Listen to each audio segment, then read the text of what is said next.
Okay, down here we have a bell-shaped curve with the mean of 120 and a standard distribution of 5.6.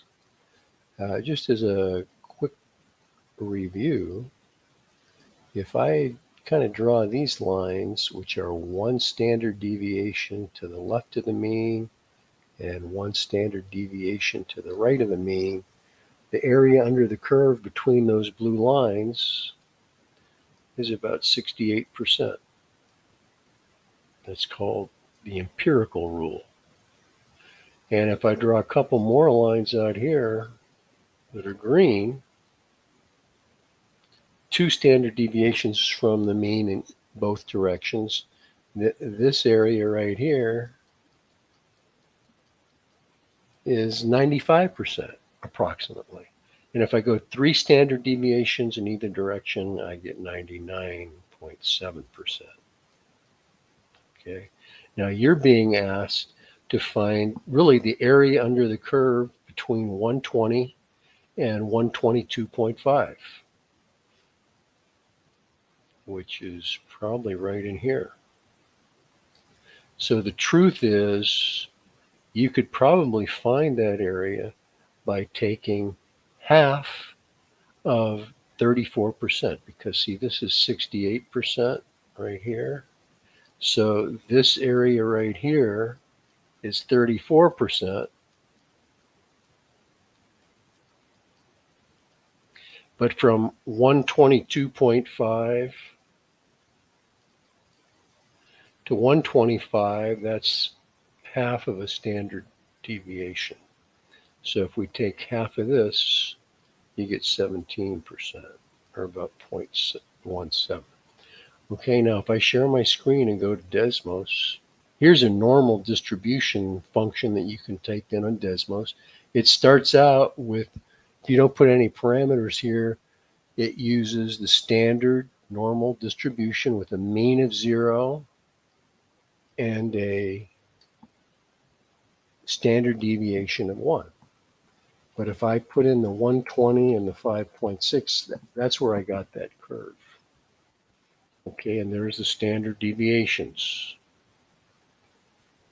Now, to calculate a z-score, which is, here's the x value we're looking at right here, 122.5, minus the mean divided by the standard deviation.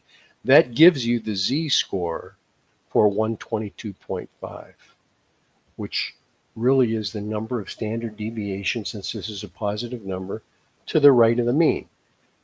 Well, here's another Desmos graph where you can actually do the calculation to find the area between any 2 points on that curve.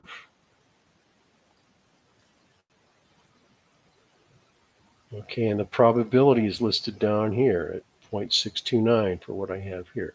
So if I put A at 0, which is the mean, that corresponds to the 120 on the previous graph, and I set B to a z-score that we calculated, you can see that the probability is 0.1723, approximately. That's 17% that we ended up with.